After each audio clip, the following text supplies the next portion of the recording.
Olá, alunos! Esta aula é sobre declínio da força em adultos. Eu sou o professor André e hoje nós vamos falar sobre esse assunto. Olha, quando a gente fala em declínio da força, nós temos alguns fatores relacionados. Por exemplo, nós temos o envelhecimento natural, que é relacionado diretamente com a redução da força. Então, nós estamos programados geneticamente para que a nossa força diminua. Porém, isso é reflexo de alguns hábitos e algumas outras particularidades, como, por exemplo, nossos hábitos alimentares.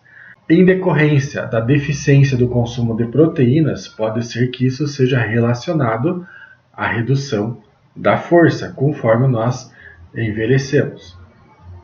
O sexo é totalmente relacionado à força. Homens e mulheres têm diferença na capacidade de carga e na força absoluta.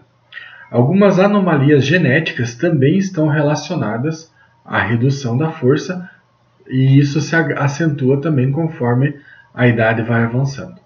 O consumo de algumas substâncias, por exemplo, as drogas, também estão associadas à diminuição da força e diminuição do volume muscular de pessoas adultas. Algumas lesões que vão acometer o nosso aparelho motor, principalmente lesões de ordem muscular, também estão relacionadas diretamente à diminuição da força. E, por fim, e não menos importante, o nosso estilo de vida ele também está intimamente ligado a essa redução da força.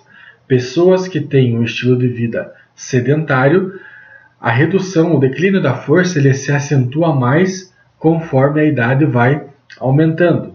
Agora, pessoas que têm um estilo de vida ativo fisicamente e no seu estilo de vida incluem exercícios de força, elas têm uma redução muito menor.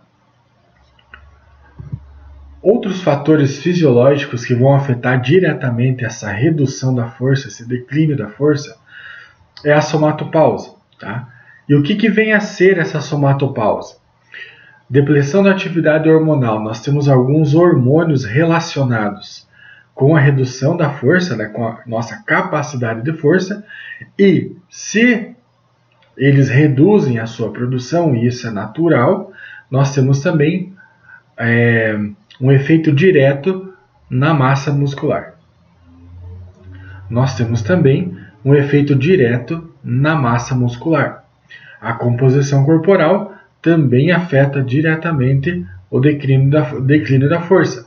Quanto menor a nossa massa magra, livre de gordura, maior é o nosso declínio de força.